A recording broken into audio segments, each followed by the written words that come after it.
مرتبہ تیرے در پہ سوالی بنا، جھک کے کرتا ہوں میں التجا، کل جہاں مشکلوں میں گھرا، سوزے دل کی کرے۔ بسم اللہ الرحمن الرحیم۔ رب اشرح لی صدری ویسر لی امری واحلل عقدۃ من لسانی یفقہوا قولی۔ انبیاء علیہ السلام کے حوالے سے داستانوں کا سلسلہ سحر میں تقریباً 3:40 پر، اور پھر افطار میں آثار قیامت کے حوالے سے قصوں کا سلسلہ جاری ہے تقریباً 3:20 پر۔ تو کل داستان مکمل ہوئی تھی حضرت ہود علیہ السلام کی، ان کی قوم عاد کا قصہ کل بیان کیا تھا۔ اب ان کے بعد آنے والا نبی، چونکہ ہم ترتیب وار آگے بڑھ رہے ہیں، تو حضرت ہود علیہ السلام کے بعد اللہ کے نبی، بچوں کے لیے اور میرے اپنی ایجوکیشن کے لیے، حضرت صالح علیہ السلام، اور ان کی قوم سمود، اس کا قصہ آج انشاءاللہ۔ تو ترتیب یہ بنی کہ حضرت آدم علیہ السلام، ان کے بیٹے حضرت شیس علیہ السلام، حضرت ادریس علیہ السلام، حضرت نوح علیہ السلام، حضرت ہود علیہ السلام، اور پھر حضرت صالح علیہ السلام۔ قوم عاد تھی اور اب قوم سمود۔ قوم عاد کے بارے میں کل عرض کیا تھا کہ وہ اس وقت قرآن کی آیت کا مفہوم تھا کہ وہ اس وقت زمین پہ طاقتور ترین لوگ تھے، لہیم شہیم، اور ان کو اپنی طاقت بڑا ناز تھا۔ پوری دنیا میں اس وقت ان کے ایسا طاقتور کوئی نہیں تھا۔ یہ ان کا ایک یونیک فیچر تھا اس قوم کا، ایک یونیک فیچر قوم سمود کا بھی تھا، اور یہ عجیب ہے، یہ انبیلیویبل ہے۔ فن تعمیر میں، کنسٹرکشن میں ان کو ایسا کمال حاصل تھا جو کسی کو حاصل، یعنی اس کے nobody was even close to it، اس کے آس پاس بھی کوئی نہیں تھا۔ آپ آج بھی انٹرنیٹ پر اور دیگر جگہوں پر تصاویر دیکھیے کہ اس زمانے میں، یہ 5-6 ہزار سال پرانی بات کر رہے ہیں، اس زمانے میں جس انداز کے سٹرکچر انہوں نے بنائے، اس زمانے میں آپ کو شبہ ہوگا کہ یہ آج کل کے دور کی کوئی تصویر ہے۔ ایسے سٹرکچرز بنائے، انبیلیویبل، فن تعمیر میں کمال حاصل تھا۔ یعنی انہوں نے ایک نئے، جس کی تصاویر، اور اس کے یہ آپ دیکھے جا سکتے ہیں، انہوں نے ایک نئے طریقہ تعمیر کی بنیاد رکھی تھی، انوویٹو تھے بہت۔ کیا یہ پہاڑوں کو، اس زمانے میں پہاڑوں کو اندر سے تراشتے تھے، اور اندر ہی اندر کمرے در کمرے، یہاں تک کہ محلات اور مقبرے بنا لیتے تھے۔ اور ان کی بستیوں کی یادگاریں آج بھی موجود ہیں، آج بھی موجود ہیں، حیرت انگیز، ناقابل یقین۔ اچھا آپ دیکھیے، ایک طرف یعنی کیا، یعنی کل قوم عاد کا قصہ بیان ہوا تھا تو کیا تھے، لہیم شہیم طاقتور، لیکن انجام کیا ہوا کہ جتنے لہیم شہیم تھے، ہوا کے بگولوں نے کچروں کی طرح اٹھایا اور ایسا پھینکا کہ جیسے کھجور کے تنے۔ اور یہاں کیا ہوا، اپنے محلات پہ، اور اس میں بڑا یقین تھا نا، بڑا غرور تھا نا، جب اللہ تعالیٰ نے اس قوم، یعنی جب قوم عاد کو آندھی کا عذاب بھیجا تھا، تباہ کیا تھا، ان کے بعد اس قوم کو عروج حاصل ہونا شروع کیا تھا قوم عاد کے بعد۔ اور ان کی رہائش ہے، یعنی کہاں کی بات ہے، تبوک اور حجاز کے درمیان، یعنی آج کل کا سعودی عرب سمجھ لیجیے، ٹھیک۔ اور قرآن مجید کے مطابق اس قوم کی حکمرانی تھی 9 سرداروں کے ہاتھ میں۔ یہ میں بعد میں بیان کرتا ہوں کہ پھر بعد میں انجام کیا ہوا، تھوڑی دیر بعد میں۔ لیکن اس قوم کی جو حکمرانی تھی، یہ 9 سرداروں کے ہاتھ میں تھی، جو ان کے سارے فیصلے کرنے کے مجاز تھے۔ سورہ نمل کی ایک آیت کے ترجمے کا مفہوم ہے کہ بلکہ آیت کا ترجمہ ہے، اس شہر میں 9 اشخاص تھے جو ملک میں فساد کرتے تھے اور اصلاح سے کام نہیں لیتے تھے، ٹھیک۔ اور ایسا میں نے عرض کیا، اپنے فن تعمیر کی ویسے مغرور،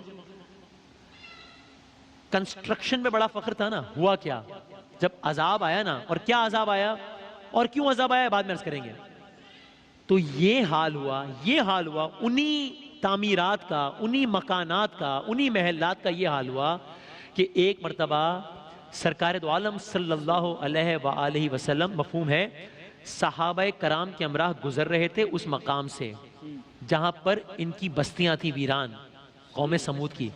تو آپ صلی اللہ علیہ وآلہ وسلم نے کہا، یہاں سے جلدی گزرو، یہاں سے فوراً گزر جاؤ، ابھی بھی یہاں پر عذاب ہو رہا ہے، کہیں تم بھی اس عذاب کا شکار نہ ہو جاؤ۔ اس انداز کا، یا آپ نے روایت کا مفہوم سنا، اب قرآن کی ایک آیت کا ترجمہ سن لیجئے۔ مکانات میں بھرم تھا نا، کیسا نشان عبرت بنایا انہی مکانات کو۔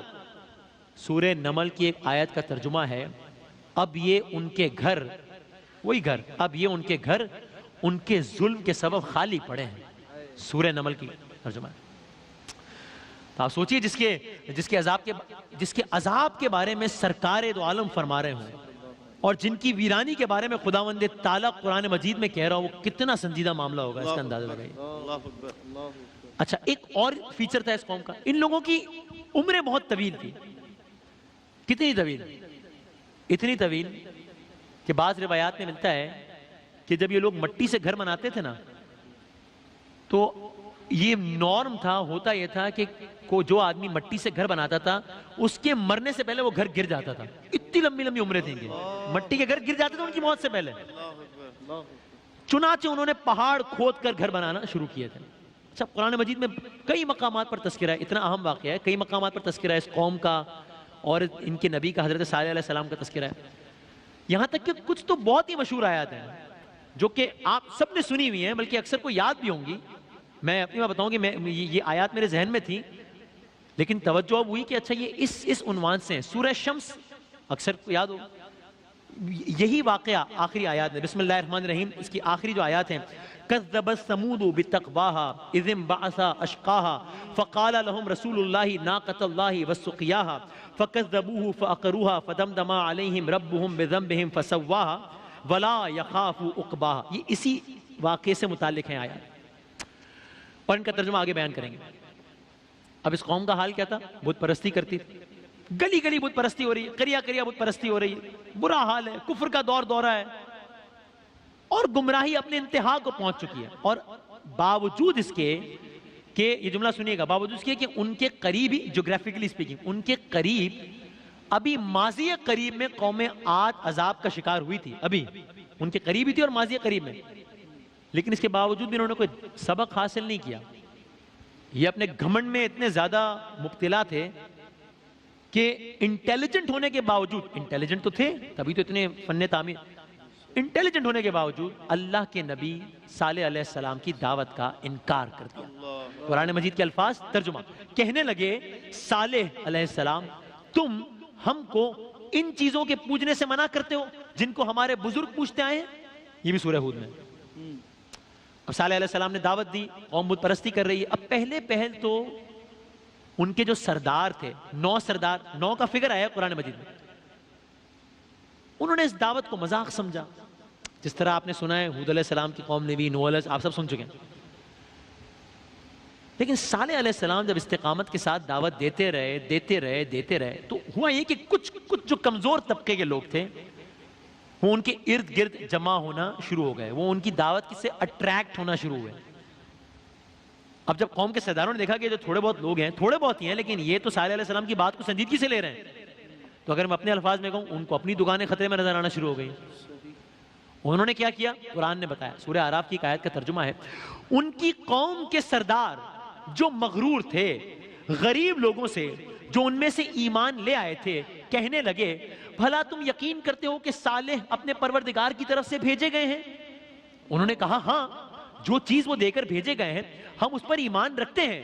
تو مغرور سردار کہنے لگے جس چیز پر تم ایمان لائے ہو ہم اس کو نہیں مانتے۔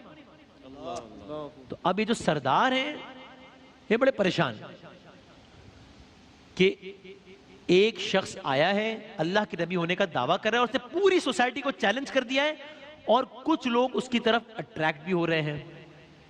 اب کیا ہوا جی؟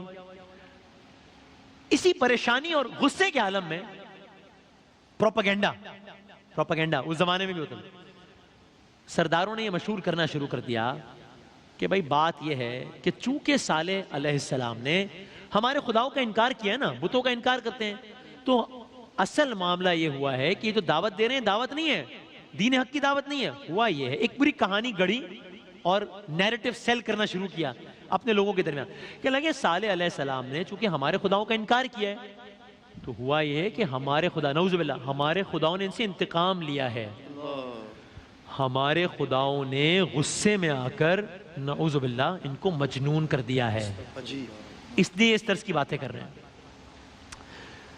صالح علیہ السلام دعوت دیتے رہے، قوم انکار کرتی رہی، ایک عجیب و غریب معاملہ، جہاں سے صالح علیہ السلام گزرتے قوم ان کا مذاق اڑاتی۔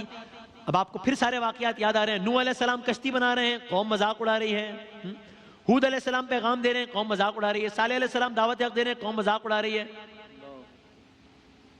اور جو سردار ہیں وہ اپنی قوم کے جو لوگ جو صالح علیہ السلام کی طرف آ رہے ہیں ان سے کہہ رہے ہیں کہ تم تو بہت ہی بیوقوف لوگ ہو، تم نے بے عقلی سے صالح علیہ السلام کو نبی مان لیا ہے، ہم صاف صاف الفاظ میں کہتے ہیں کہ ہم تمہاری بات نہیں مانتے، جو کرنا ہو کرو۔ اب اس شہر میں ایک عجیب و غریب ماحول ہے۔ شہر کا ماحول ہے کہ اس شہر میں محافل میں، گلیوں میں، بستیوں میں، گھروں میں، عبادت گاہوں میں، ہر جگہ ایک ہی موضوع ڈسکس ہو رہا ہے کہ ایک شخص آیا ہے جس نے ہم کو چیلنج کر دیا ہے، جس نے ہمارے نارمز کو چیلنج کر دیا ہے، جس نے ہمارے ریلیجن کو چیلنج کر دیا ہے۔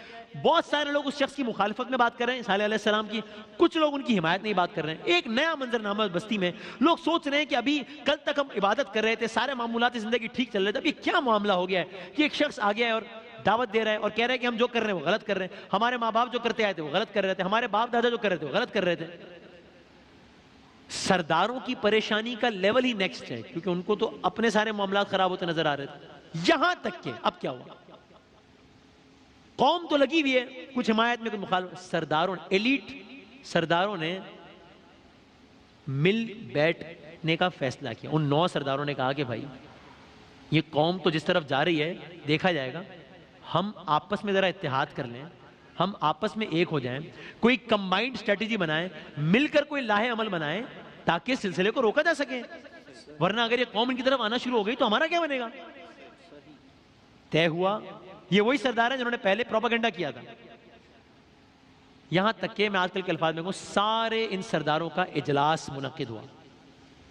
اجلاس کا ایجنڈا کیا ہے؟ کس طریقے سے قوم کو صالح علیہ السلام سے دور کرنا ہے، متنفر کرنا ہے۔ اجلاس در اجلاس ہو رہے ہیں قوم کے سرداروں کے، کوئی کچھ تجویز دے رہا ہے کہ ایسے کر لو تو قوم صالح علیہ السلام کی طرف نہیں جائے گی، کوئی کچھ تجویز دے رہا ہے، کوئی کسی کی بات سے اتفاق کر رہا ہے، کوئی کسی کی بات سے اتفاق نہیں کر رہا، ایک ڈسکشن چل رہا ہے، یہاں تک کہ ڈسکشنز کے بعد بالآخر ایک بات پر اتفاق ہو گیا تمام تر سرداروں کا۔ وہ کیا بات تھی؟ طے یہ پایا، میں نے کہا انٹیلیجنٹ تو تھے اپنے طور پر بڑی، انہوں نے انٹیلیجنٹ موو کی تھی، کیا طے پایا کہ دیکھو ہم نے ان کا مذاق اڑا کر بھی دیکھ لیا، ان کا جذبہ تو کم نہیں ہوتا، ہم نے ان کی بات کو اگنور کر کے بھی دیکھ لیا، ان کا جذبہ تو کم نہیں ہوتا، ہم نے اپنی قوم کے لوگوں کو یہ کہہ کر بھی دیکھ لیا کہ تو ہمارے خداؤں نے ان سے بدلہ لیا ہے، ان کا جذبہ کم نہیں ہوتا، ایک کام کرتے ہیں اس سے معاملہ آسان ہو جائے گا۔ وہ کیا؟ ایسا کرتے ہیں سب مل کے ان کے پاس جاتے ہیں، صالح علیہ السلام کے پاس، بھائی ان کے سامنے کچھ ایسی شرائط رکھ دیتے ہیں بالکل جو ناممکن ہو، عجیب و غریب ہو، مضحکہ خیز ہو، امپاسبل ہو، جن کو پورا ہی نہ کیا جا سکتا ہو۔ یعنی ہم ان کے پاس جائیں گے، ہم کہیں گے اچھا ٹھیک ہے، اگر آپ، یعنی یہ تو کہہ چکے تھے کہ اگر عذاب لانا ہے تو لے آئیں، لیکن عذاب تو جب آئے گا تب آئے گا نا۔ ایسا کرتے ہیں، ان سے کہتے ہیں کہ اچھا اگر آپ سچے ہیں نا آپ یہ کر کے دکھا دیں، ہم مان جائیں گے، ہم آپ پہ ایمان لے آئیں گے۔ اور وہ اتنی ناقابل یقین، اتنی ان لاجیکل بات ہو کہ وہ اس کو پورا ہی نہ کر سکیں، معاملہ ہی ختم ہو جائے گا، جان چھوڑ جائے گی، اپنے افعال میں رکھو۔ یعنی جب وہ ہمارا مطالبہ عوام کے سامنے پورا نہیں کر سکیں گے، ہم ان کو عوام کے سامنے نعوذ باللہ غلط قرار دے دیں گے کہ بھائی دیکھو ہم نہیں کہتے تھے، اگر یہ واقعی اللہ کے نبی ہوتے تو یہ بات پوری کر لیتے، کریڈیبلٹی ختم ہو جائے گی، معاملہ ختم ہو جائے گا۔ سرداروں کا اس بات پر اتفاق ہو گیا، صالح علیہ السلام کے پاس جائیں گے، ان کے سامنے یہ شرط رکھیں گے، وہ کہیں گے پوری کر دیں، ہم آپ کی بات مان لیتے، ختم۔ پوری نہ کر پائے اس کا مطلب آپ غلط ہیں، معاملہ ختم۔ سرداروں کا کس بات پر اتفاق ہوا؟ سرداروں نے صالح علیہ السلام کے سامنے کیا شرط پیش کرنے کا فیصلہ کیا؟ صالح علیہ السلام نے وہ شرط مانی یا اس کا انکار کر دیا؟ اگر انکار کیا تو کیا ہوا، اور اگر وہ شرط مانی تو پھر اس پر کس طریقے سے عمل ہوا، اور پھر آگے کیا ہوا؟ کل عرض کریں گے انشاءاللہ، وقفے کے بعد حاضر ہوں۔ ہاں مشکلوں میں گھرا سوزے دل کی کریں کیا دوا، تیرے در پہ سوالی بنا جھک کے کرتا ہوں میں التجا۔